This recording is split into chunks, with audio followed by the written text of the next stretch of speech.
by? Do you hear plane? A plane is going by.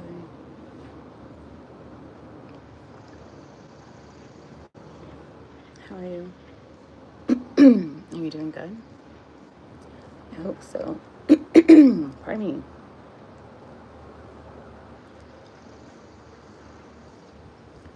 Have you eaten?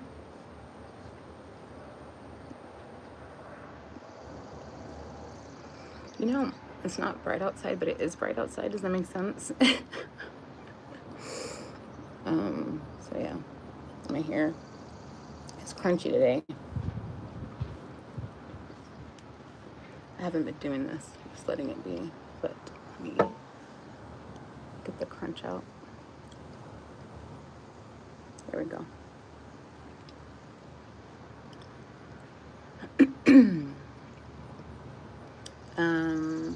How are you sleeping? Are you sleeping well? I had a strange dream last night, but I do not remember it. It's like it's in my mind, but it's not in my mind. Does that make sense? Like I cannot recall it. And for those who are not aware, I pray. A long time ago, somebody taught me a prayer over dreams, and I've always done it. And now I also have added something myself. So I say, whenever I have a dream, like, God, please be with every single person involved in the dream. Anything meant for good, protect it and let it come to pass, all for the glory of your name. Anything bad, please turn it for good, all for the glory of your name. If I am meant to understand it and have revelation, that's my added part, please provide understanding and revelation. And I even add, I don't have to remember the dream. You can reveal to me whatever it is that you're trying to tell me. That's what I say.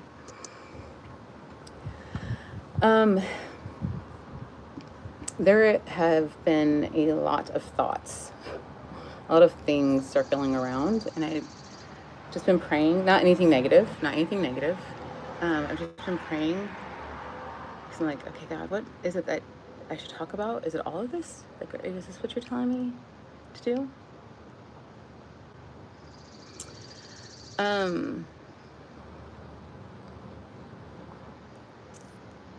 First, I want to talk about, I'm just jumping in, I know, I apologize.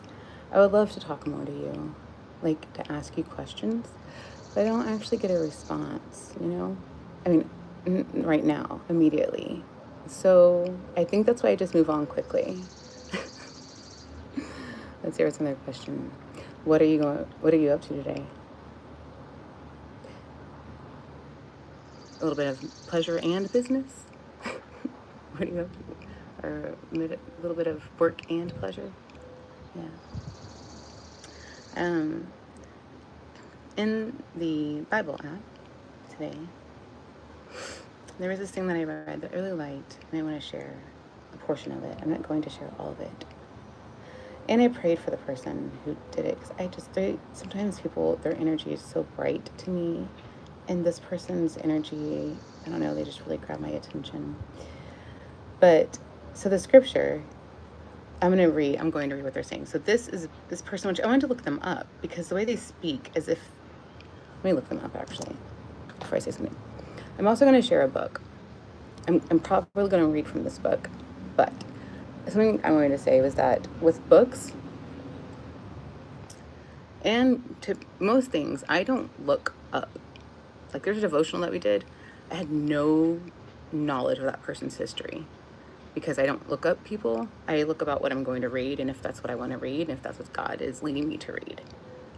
I don't look up about the person. I think if I did that, it would probably turn me off. You know, you find out too much information about somebody. It's like, and sometimes God just uses people to provide wisdom. Or sometimes it's just, you know, entertainment. Anywho, I don't know why I said that. It didn't come from anywhere, except for my brain right now.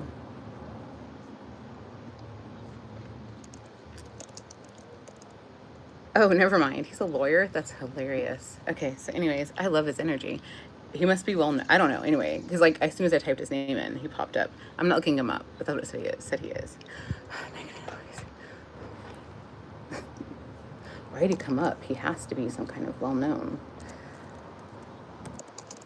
I put the stickers, the Hangul stickers, on my keyboard, and it's messed up my feeling of like my knowing where my hands are, because my classes started back up. Dios mío. Yeah, where are you? Oh, he's an author. Oh, okay. So he's just an author. All right. Anyway, moving on. Okay. So his name is Bob Goff. Goff. Excuse me, go back. So this is what he led today. I'm going to read. It's actually talking, but I'm going to read what he says. Be on your guard. Stand firm in the faith. Be courageous. Be strong. Do everything in love. I'm telling you, that's easy to say, but it is hard to do, isn't it? Particularly the courage part. We see people doing courageous things in movies. We see things on the news that look courageous. But what's courageous for you and me to do? Knowing that as we exercise that courage muscle, we grow in our faith. A couple of buddies and I bought a camp a while ago. Somebody sent us a movie, and we bought a zoo. And there's a scene in this movie where a single dad is trying to raise his son and tell him how life works. And he said this: all it takes is 20 seconds of insane courage. I mean, just 20 seconds of crazy courage and everything will change. And I want to talk to you, follower of Jesus. You're about 20 seconds away from having a breakthrough in your faith. It may take 20 seconds to make that phone call. It might be a text message you send. It might be the coffee you buy somebody. And it might be somebody that it really is in need of hearing a little bit of love. But here's the thing about love. When love is an agenda, it isn't love anymore. It's just another program. And we don't need more programs. What we need are people like you, people like me, who can keep it real and for 20 seconds access some insane courage. So my question to you is, what is your move today? Don't just agree with me. Jesus never asked any of his friends to agree with him. He said, what are you going to do? The only thing that matters is your faith expressed in love. And you get to do that 20 seconds at a time. Now it's your time to make your move. Anyway, so that's why I really like that a lot. I like the whole 20 seconds of courage. I don't know. I'm going to keep that with me. I like it. All you need is 20 seconds, right? That initial jump and to get you going, you know? And then it's like everything kind of falls into place there. I really liked that. And so, how do I want to do this? I need to practice speaking Korean, so I'm going to do this. It's going to be as though we've never met before. And I'm aware of the formality, but it's because we've never met before. And let's say that I don't want to practice informal, right? So I'm going to use, I know the formality I'm using, it's on purpose. And I can totally do this. The 20 seconds of courage. The interesting thing is that yesterday, this popped into my head to do this, to share this information. But I don't like sharing this information, which I will lead to after I'm done doing what I'm doing. Explain. What was my other thought? Yeah. Okay, I can do this. I can do this. I don't know what it is. I really don't. I don't know what it is. Nobody is here with me right now. Why am I freaking out? I don't know. Okay, listen, we've never met before. Okay.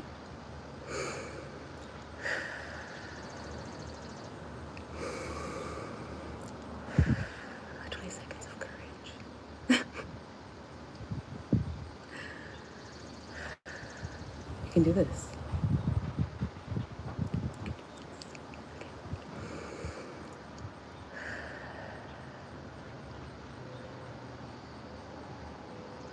Okay. We've never met before. Okay. Oh my God, I can do this. Okay. Okay.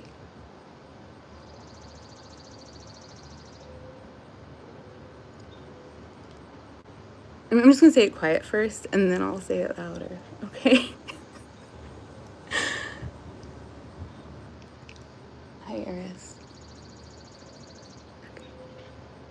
I can do this.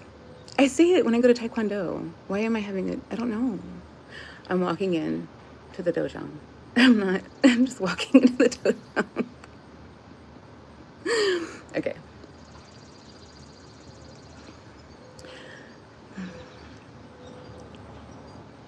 Hello, Goldfinch. Okay. 안녕하십니까.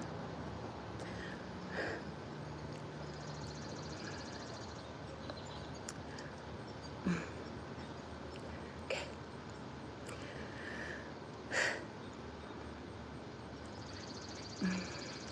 Okay.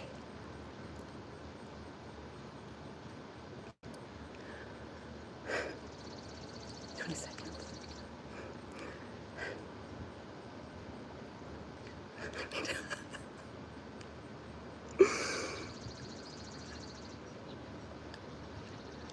I've said it a lot. You just can't hear me.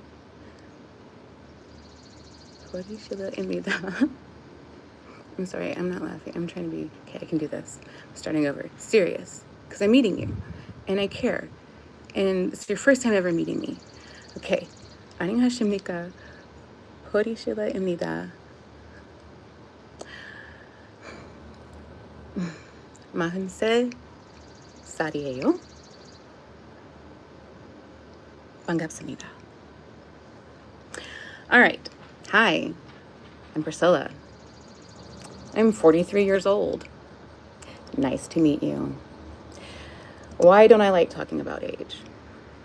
One, I do not identify with my age. I don't. It doesn't have to do anything with the number. I don't identify with my age. I've never identified with my age, no matter the number. A long time ago, I talked about how when I was young, everyone thought I was older than I was. Then, everybody, probably about 21, when I was 21, probably the start, everyone thought I was younger than I was. And it's been that way since. Then add on that I've done everything else later in life than those around me. And I feel like in my culture, the American culture that I'm around, I did everything later in life. Everyone I knew were moms, dads, in their 20s, got married in their 20s, started their life in their 20s. I didn't do that. I started my life, and, you know, I've shared that before, but, you know, like working and all that, and, you know, trying to find my place in this world, which that never stops, right? But I just don't identify with my age. I don't, yeah. Anybody I feel like that's around my age, around me, right? I don't identify with. Also, I think people hear that and think, oh, you're on the way out. That's not how I view life. I could be 95, and I know I'm still going to feel that way, because that's who I am. The joy of life, you know, it ain't over till it's over, you know, that whole, like, learning, growing. So I don't share that because I don't identify with it. Yeah. But I felt to share it because I thought nobody knows it unless you know it. Which then, funny thing, it was mentioned today, which I've seen. Just haven't made note. Yeah.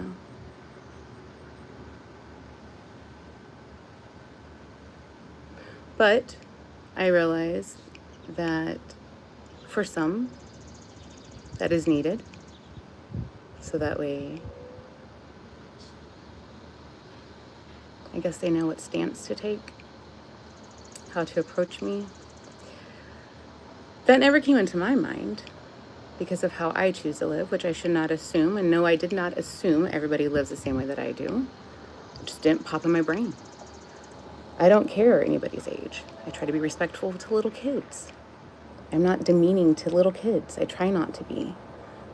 I try to be warm, kind to whomever I come across, no matter their age. It's also what I try to teach my son. Although there is the whole thing of like, oh, you're my same age, right? I'm still kind and courteous to those who are my age, but there is a little bit of like, ease, right? Which has made a lot of this uncomfortable, because something else that I thought was cultural is that everyone I knew became moms in their 20s. So to me, a 20-year age gap, I could be your mom. It feels weird, kind of ick. And again, thank you for the compliment. Thank you for the compliment. And that's going to go with anything. If you're within where I could have had you as a child,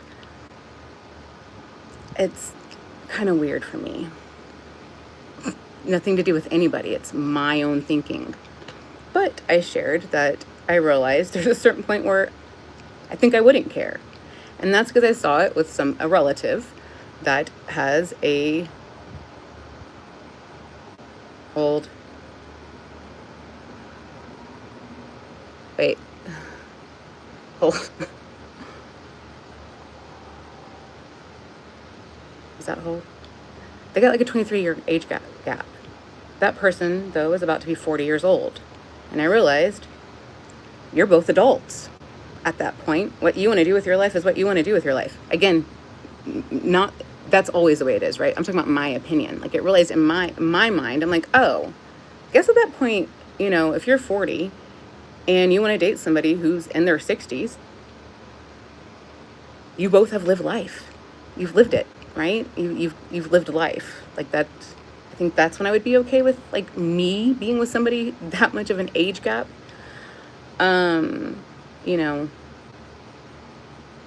Anywho, that all being said,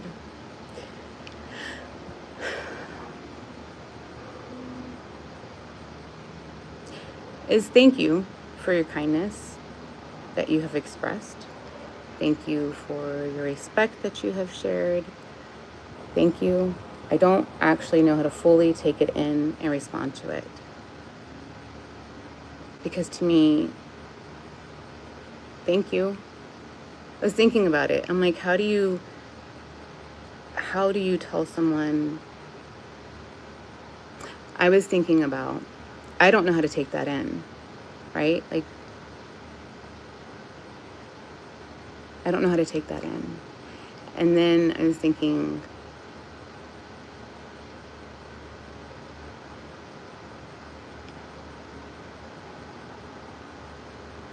how someone chooses to express their love and friendship and care. Of like, oh no, I see now.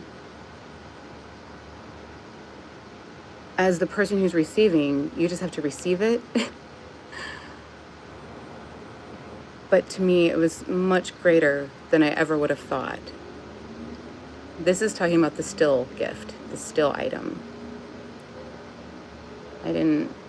So thank you. Thank you for your kindness. Thank you for your love. Thank you for your respect. Thank you for acknowledgement. Thank you. Thank you. Thank you. You don't have to do any of that, and you chose to. So thank you. I appreciate you.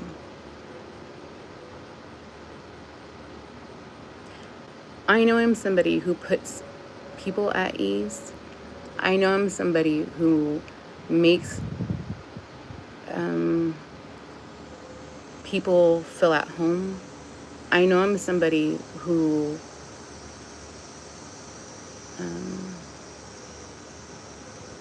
I guess helps people to breathe.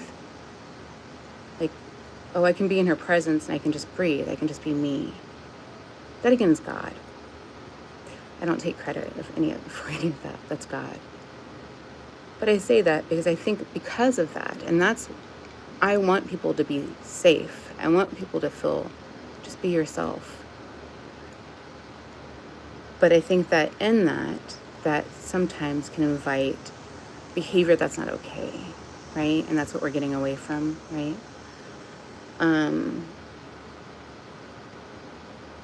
But again, I'm somebody who never, like, I don't ever want to tell somebody how to be, because I think that can be life stilling. You know, like, if I was telling you how to be all the time, right?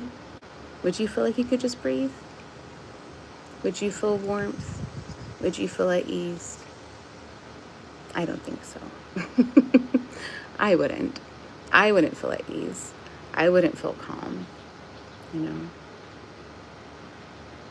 And, you know, and we'll see as life continues on and I, experience more people, we'll see who I identify with. But typically speaking, I do relate to people who are like, 7 years younger than me, like mid-30s. That's usually what people mistake me as. And that's honestly who I relate to. Like when I'm speaking to somebody, that's typically who I am like, oh, okay, I get you. Like I understand you. And again, maybe that's because I started life later. So, than everyone I knew, right? And the culture I was used to. So, anywho, there's that portion of all that. I hope that makes sense. I don't know if it did or didn't. So, the other thing I wanted to share was there's this artist I found. I really like their music a lot. And it's NENR Rhythm. I really like their music a lot. There's a lyric that I really like.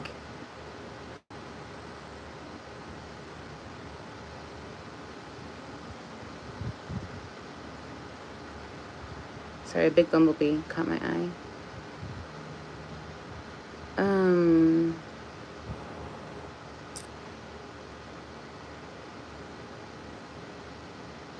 Maybe that's not it. Anyways, this other song got in my head when I started reading it.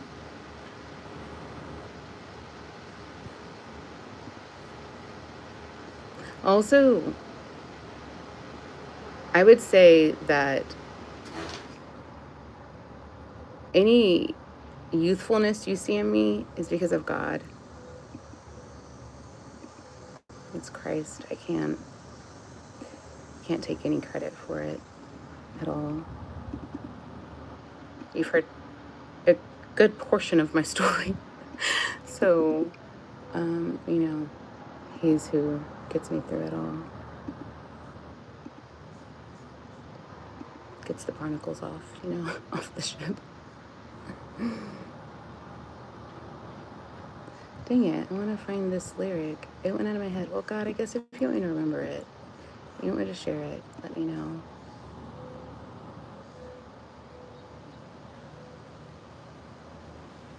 Maybe it's this one. He doesn't have that many songs out. But I really like his music. I liked his music so much that I almost was going to send him a comment. I don't ever do that. The last time I did that. But I just wanted to thank him. He's really good at what he does.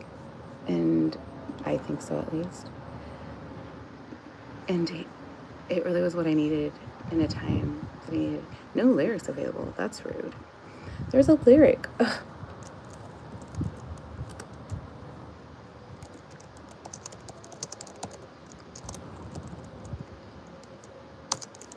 It's not going to have, because he's, not known.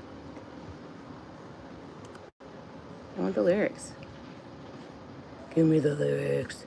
Fine, whatever, moving on. All right.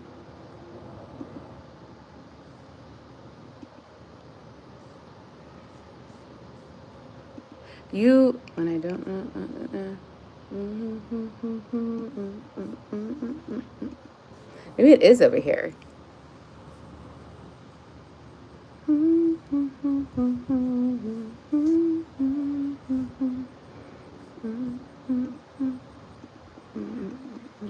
Hello, open please. That's really rude. Fine, moving on. Not gonna do it.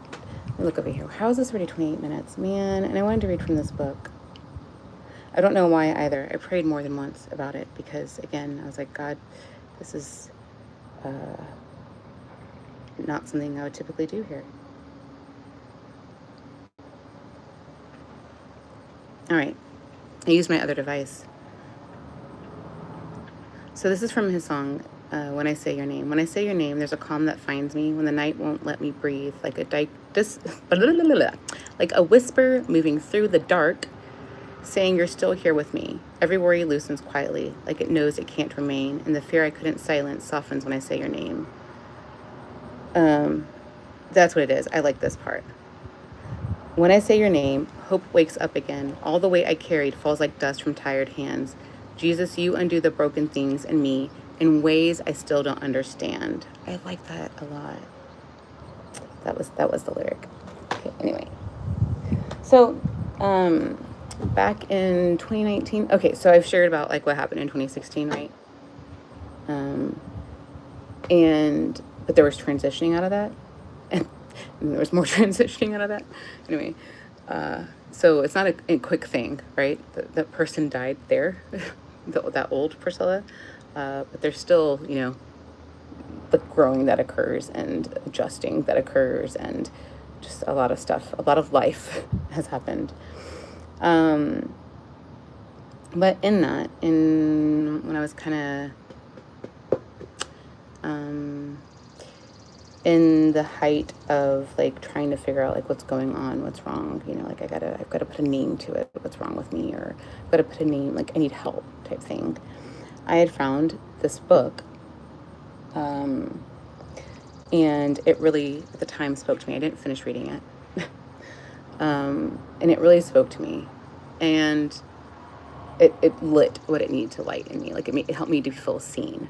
That's what it did. I felt seen. But at the time, because of what was happening, I bought another of their books. I've not read this book, never picked it up. It's in my library though, in my nonfiction section, never read this. So I'm going to read from Untamed by Glennon Doyle. Now I have looked her up. I think she's a beautiful human. Beautiful, beautiful, beautiful. This is the other book I got of hers. Never read it. Not once. But it's on my bookshelf. Yep, I've not read it. But anyway, so what's interesting, she wrote this one first. Doesn't live this life anymore.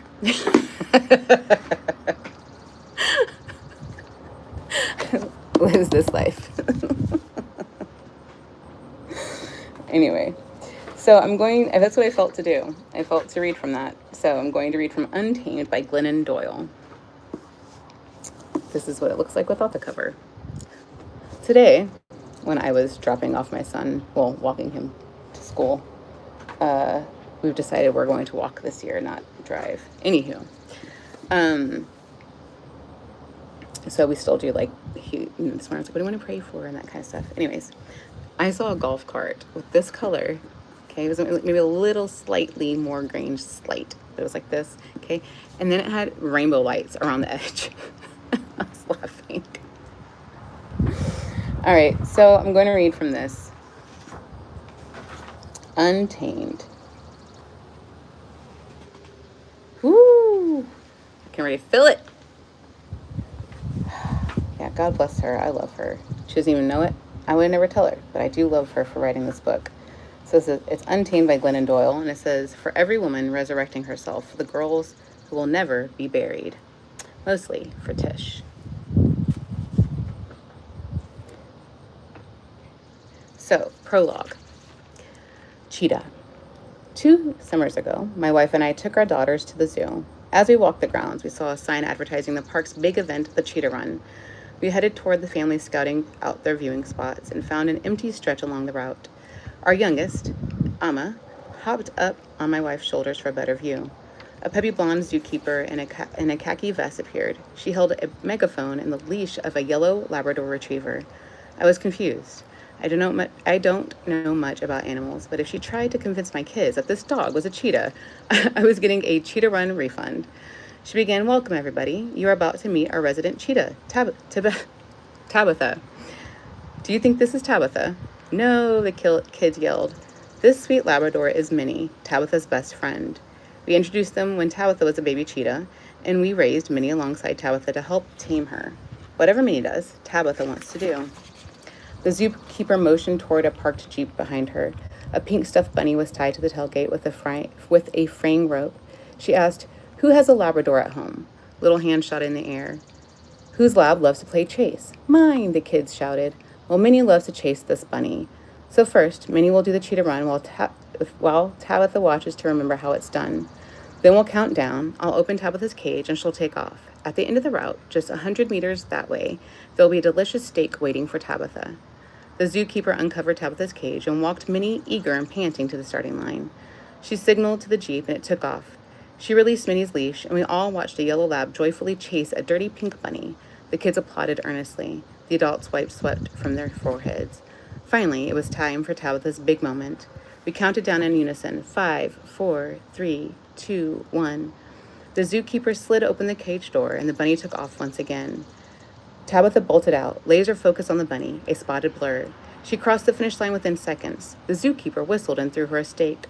Tabitha pinned it to the ground with her own vomit paws, hunkered down in the dirt, and chewed while the crowd clapped. I didn't clap. I felt queasy. The taming of Tabitha felt familiar. I watched Tabitha gnawing that steak in the zoo and dirt.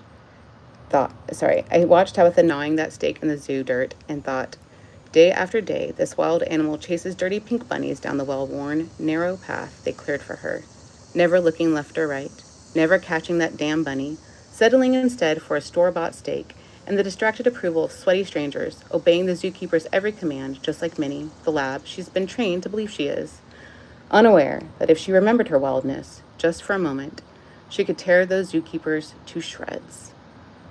When Tabitha finished her steak, the zookeeper opened a gate that led to a small fence field. Tabitha walked through and the gate closed behind her.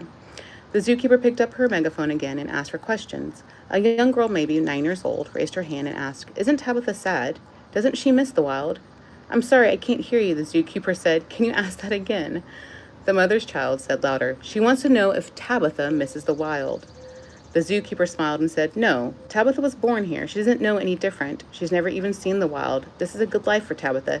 She's much safer here than she would be out in the wild." While the zookeeper began sharing facts about cheetahs born into captivity, my older daughter, Tish, nudged me and pointed Tabitha. There in that field, away from Minnie and the zookeepers, Tabitha's posture had changed. Her head was high, and she was stalking the periphery, tracing the boundaries the fence created. Back and forth, stopping only to stare somewhere beyond the fence. It was like she was remembering something. She looked regal and a little scary. Tish whispered to me, "Mommy." She turned wild again. I nodded at Tish and kept my eyes on Tabitha as she stalked. I wished I could ask her, "What's happening inside you right now?" I knew what she'd tell me. She'd say, "Something's off about my life. I feel restless and frustrated. I have this hunch that everything was supposed to be more beautiful than this." I imagine fenceless, wide-open savannas. I want to run and hunt and kill. I want to sleep under an ink-black, silent sky filled with stars. It's so real, I can taste it. Then she'd look back at the cage. Oh. Hold on, let me get this out of the heat. I'm gonna turn this off while I move back. 1 second. Okay, 1 moment. The clouds were not making it as sunny as it has gotten, but now the sun is coming out. So we must move and make sure my phone doesn't overheat. Okay. Alrighty. Okay.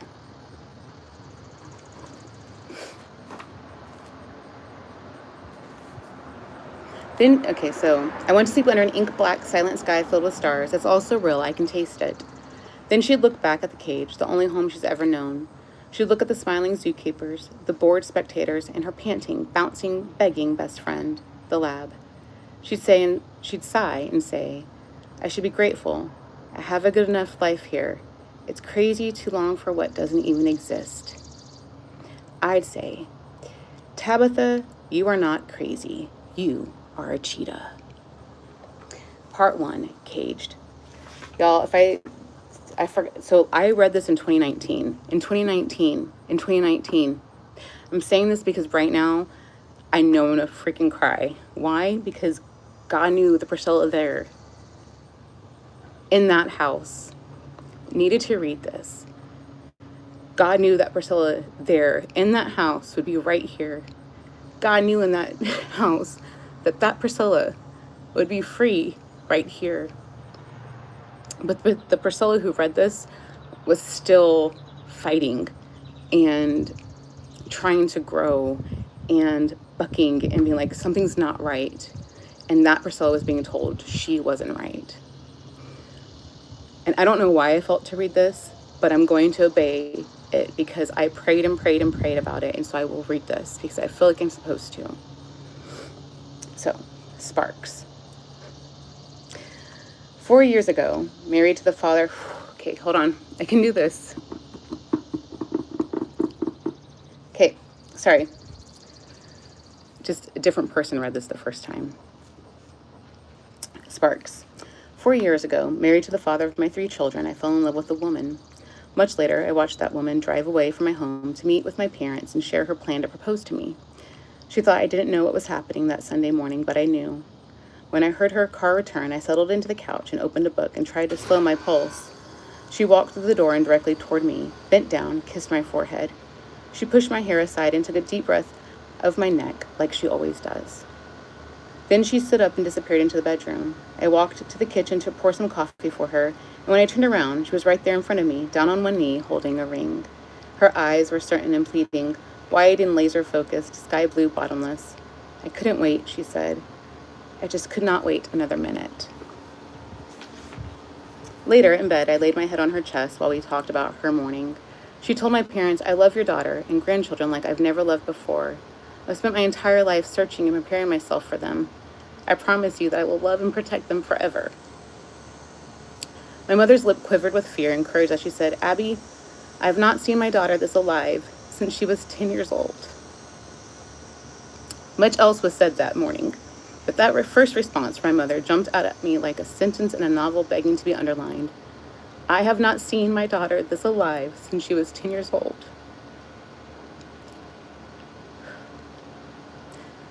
My mother watched the spark in my eyes fade during my 10th year on Earth. Now, 30 years later, she was witnessing the return of that spark. In the past few months, my entire posture had changed. I looked regal to her and a little scary. After that day, I began to ask myself, where did my spark go out at 10? Where did my spark go at 10? How had I lost myself? I've done my research and learned this. 10 is when we learn how to be good girls and real boys. 10 is when children begin to hide who they are in order to become what the world expects them to be. Right around 10 is when we begin to internalize our formal taming. 10 is when the world sat me down, told me to be quiet, and pointed toward my cages.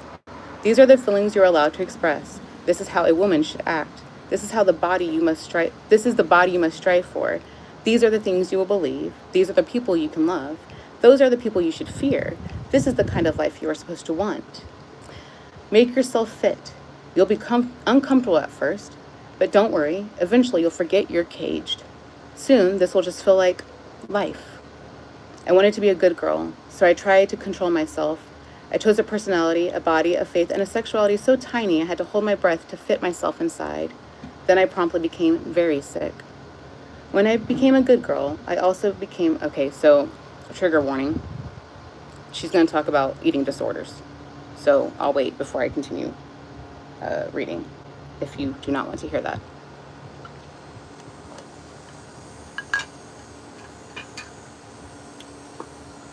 All right.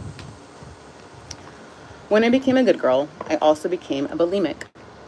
None of us can hold our breath all the time. Bulimia it was where I exhaled. It was where I refused to comply, indulged my hunger, and expressed my fury. I became animalistic during my daily binges. Then I draped myself over the toilet and purged because a good girl must stay very small to fit inside her cages. She must leave no outward evidence of her hunger. Good girls aren't hungry, furious, or wild. All of the things that make a woman human are a good girl's dirty secret. Back then, I suspected that my bulimia meant that I was crazy. In high school, I did a stint in a mental hospital, and my suspicion was confirmed. I understood myself differently now. I understand myself differently now. I was just a caged girl made for wide open skies. I wasn't crazy. I was a cheetah. When I saw Abby, I remembered I wanted her, and it was the first time I wanted something beyond what I had been trained to want. I loved her, and it was the first time I loved someone beyond those I had been expected to love. Creating life with her was the first original idea I'd ever had, and the first decision I've made as a free woman. After 30 years of contorting myself to fit inside someone else's idea of love, I finally had a love that fit, custom made for me, by me. I'd finally asked myself what I wanted instead of what the world wanted from me. I felt alive, I tasted freedom, and I wanted more. I looked hard at my faith, my friendships, my work, my sexuality, my entire life, and asked, how much of this was my idea? Do I truly want any of this? Or is this what I was conditioned to want? Which of my beliefs are of my own creation and which were programmed into me? How much of who I've become is inherent, and how much was just inherited? How much of the way I look and speak and behave is just how other people have trained me to look and speak and behave? How many of the things I've spent my life chasing are just dirty pink bunnies? Who was I before I became who the world told me to be? Over time, I walked away from my cages. I slowly built a new marriage, a new faith, a new worldview, a new purpose, a new family, and a new identity by design instead of default. From my imagination instead of my indoctrination. From my wild instead of from my training. What follows are stories about how I got caged and how I got free. So, this is a book for adults. I'm going to say that because one of the titles is an adult thing, okay? Also, it's talking about adult life. So if for some reason you are a child watching this, you should probably stop. There's going to be sex talk in this. There's going to be eating disorders talked in this. There's all kinds of things talked in this. So you should not be watching this. If this is going to make you uncomfortable about same-sex marriages, you should probably leave. If this is going to make you uncomfortable about her talking, she doesn't get graphic, ever. But if it makes you uncomfortable, you should probably leave. If it doesn't make sense to you why God would have me read this, you should talk to God about that. Because again, we are all vessels. He can use whoever he wants to use. Anybody who chooses to believe in Christ can believe in Christ. Don't come at me with anything else. I don't believe that. I don't believe that. He didn't say, love some, not all. He said, love God and love your neighbor as yourself. These are what I command. There's no exceptions in that. So, at all. So, I know this is going long. Hello, dove. They got a branch. I'm going to read. So the thing about her is that she writes in short blurbs, which I really like a lot. I remember liking it at the time. So her chapters are very small. They're literally like a page, front and back. Not like, so far from what I'm looking here, that's what it is. They're like journal entries. So I will stop reading when I feel like I'm supposed to stop reading. I do need to pay attention to time though. Yeah, okay. Apples. I am 10 years old and I'm sitting in a small, and she talks about religion. So before I continue, this is her walk. This is her, again, I'll give a little break. So if you don't want to hear this, you can leave. In love. You can leave in love. I love you no matter what you believe. Truly. So we all don't have to agree.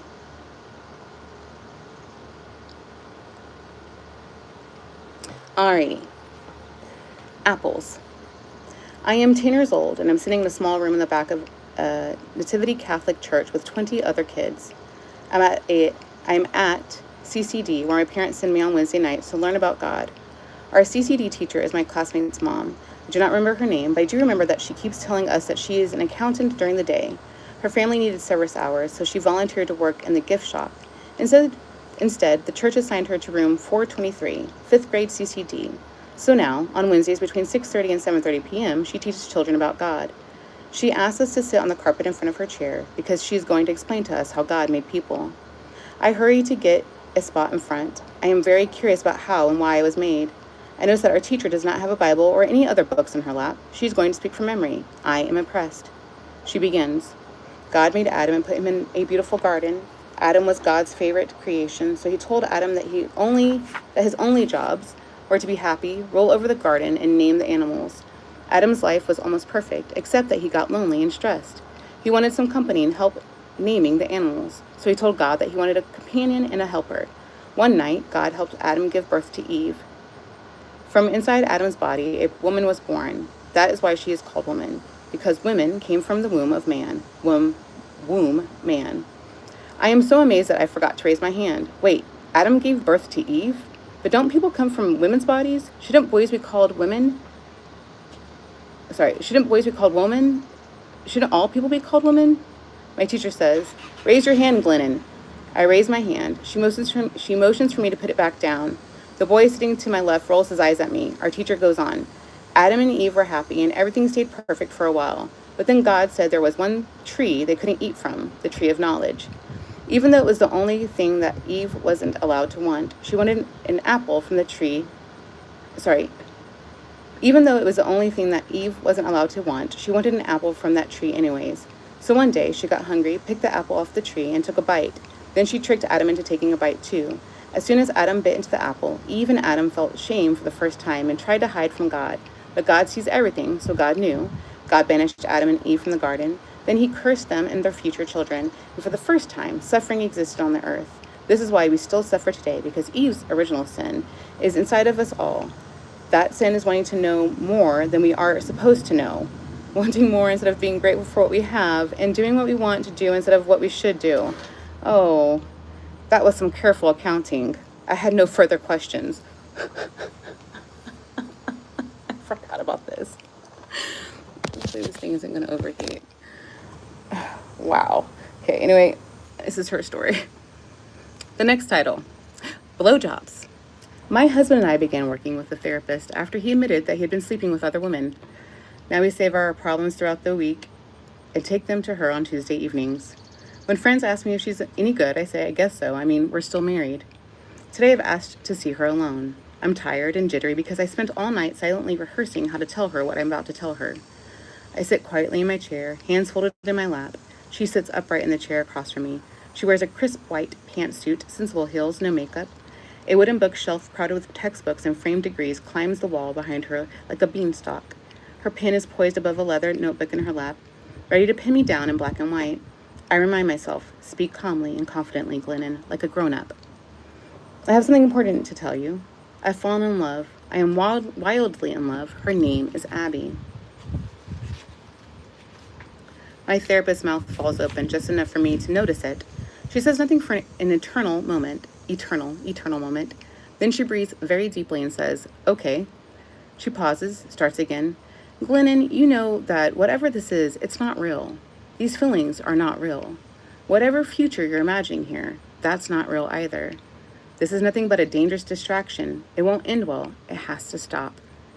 I start to say, you don't understand, this is different. But then I think about all the people who have sat in this chair and insisted this is different. I start to say, if she won't let me have Abby, I need to make my case, at least, for not, again, having my husband. I cannot sleep with him again, I said. You know how hard I've tried. Sometimes I think I've forgiven, but then he climbs on top of me and I hate him again. It's been years, and I don't want to be difficult, so I close my eyes and try to float away until it's over. But then I accidentally land back inside my body, and what I land in is white-hot fury rage. It's like I try to go dead inside, but there is always a little life left in me, and that life makes sex unbearable. I can't be alive during sex, but I can't be dead enough either, so there's no solution. I don't want it to do it anymore. I am furious that tears come, but they do. I am begging now, mercy, please. 2 women, one white suit, 6 framed degrees, 1 open notebook, 1 pen poised. Then, Glennon, have you tried just giving him blowjobs instead? Many women find blowjobs to be less intimate. God.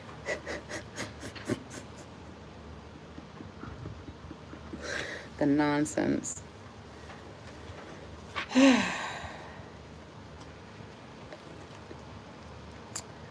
Okay, last thing I'm gonna read.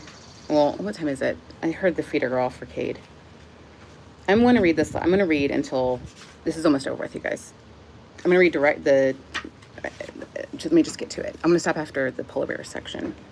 Directions. I have a son and 2 daughters until they tell me otherwise. My children believe that the shower is a magical portal of ideas. My youngest recently said to me, Mom, it's like I don't have any ideas at all. Mom, it's like I don't have any ideas all day, but when I get into the shower, my brain is full of cool stuff. I think it's the water or something. Could be the water, I said. Or it could be that the shower is the only place you're not plugged in, so you can hear your own thoughts in there. She looked at me and said, Huh? That thing that happens to you in the shower, babe. It's called thinking. It's something folks do before Google. Thinking is it's like Googling your own brain. Oh, she said, cool. That same child steals my expensive shampoo once a week, so the other day I stomped to the bathroom she shares with her teenage brother and sister to steal it back. I opened the shower curtain and noticed 12 empty bottles littering the tub's edge. All the bottles on the right side were red, white, and blue. All the bottles on the left side were pink and purple. I picked up a red bottle from what was clearly my son's side. It was tall, rectangular, bulky. It yelled at me in bold red, white, and blue letters. 3 times bigger. Doesn't rob you of your dignity. Armor up and man scent. Drop kick dirt, then slam odor with a folding chair. I thought, what the hell? Is my son taking a shower or preparing for war in here? I picked up one of the girls' slim metallic pink bottles. Instead of barking marching orders at me, that bottle in cursive, flowy font whispered disconnected adjectives. Alluring, radiant, gentle, pure, illuminating, enticing, touchable, light, creamy. Not a verb to be found. Nothing to do here, just a list of things to be. I looked around for a moment to ensure that the shower was not, in fact, a magical portal that had somehow transported me back in time. Nope. There I was in the 21st century when boys are still being taught that real men are big, bold, violent, invulnerable, disgusted by femininity, and responsible for conquering women in the world. When girls are still being taught that real women must be quiet, pretty, small, passive, and desirable, so they'll be worthy of being conquered. Here we all are. Our sons and daughters are still being shamed out of their full humanity before they even get dressed in the morning. Our children are too vast to fit themselves inside these rigid, mass-produced bottles, but they'll lose themselves trying. Polar bears. Several years ago, my daughter Tish's teacher called and said that there was a situation at school. During a discussion about wildlife, she mentioned to the class that polar bears were losing their homes and found food sources because of the melting ice caps. She showed the students a photo of a dying polar bear as an example of the many effects of global warming. The rest of the kindergartners thought that this was sad information, but not sad enough to keep them from, soldiering on to recess. Not Tish. The teacher reported to me that when the lesson ended and the other kids popped off the carpet to run outside, Tish remained seated, alone, mouth wide open, stunned into paralysis, her little shocked face asking, What? Did you just say the polar bears are dying? Because the earth is melting?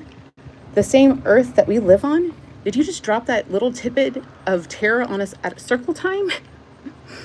Tish eventually made it outside, but was unable to participate in recess that day. The other kids tried to get her off the bench to play foursquare with them, but she remained close to her teacher, wide-eyed, asking, Do the grown-ups know about this? What are they going to do? Are other animals in trouble too? Where is that hungry polar bear's mom? For the next month, our family's life revolved around polar bears. We bought polar bear posters and papered Tish's wall with them. To remember, Mom, I've got to remember.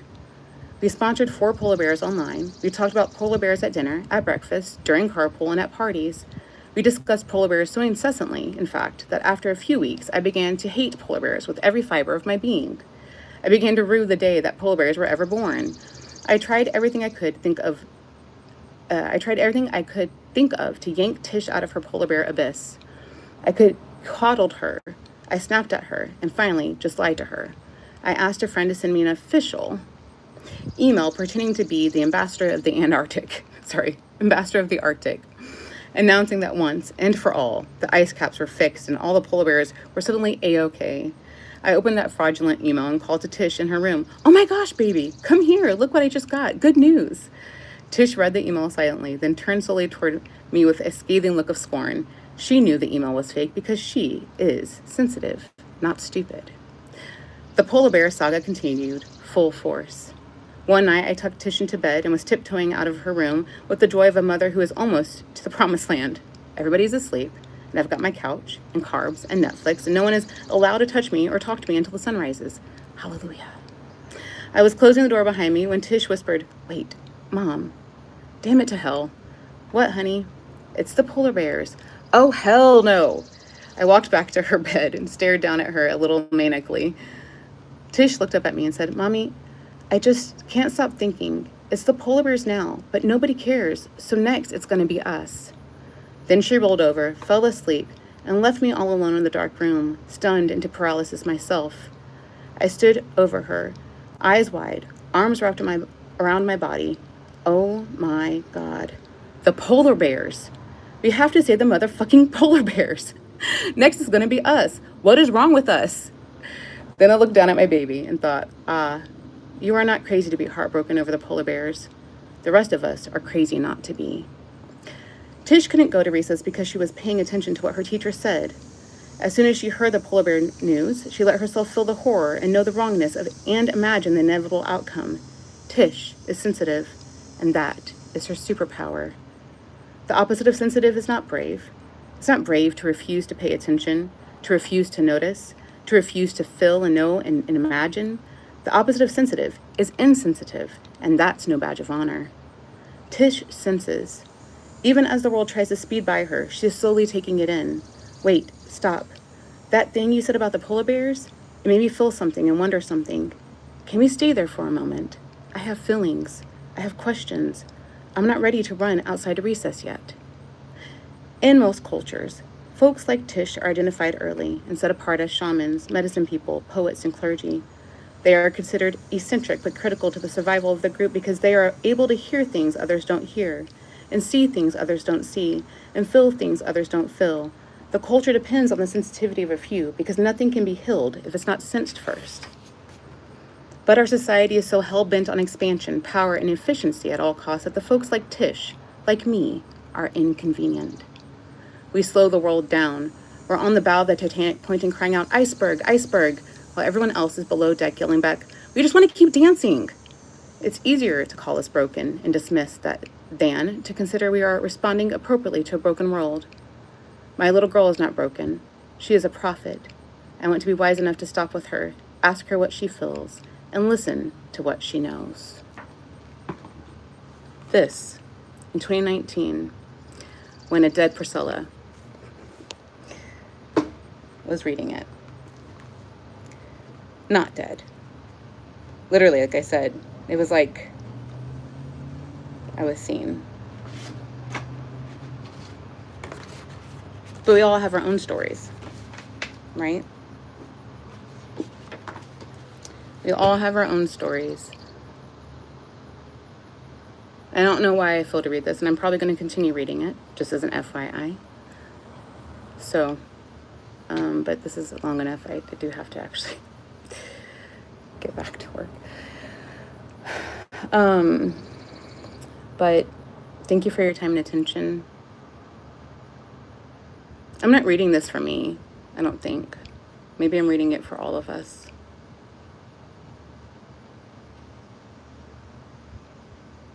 I shared that, like, you know, I would pray, I'm like, God, if I'm the problem, then take care of me. I told you I've asked for forgiveness for that. But life's hard when you're other. Yeah. But other is needed. So I love you. I hope this made sense, and I pray you enjoyed it. Thank you for all that you've done. I love you. I love you. I love you. I love you. I love you. Have a good day, night, evening, morning, whatever it may be for you. Good luck with everything. Thank you for your time and attention. All the things.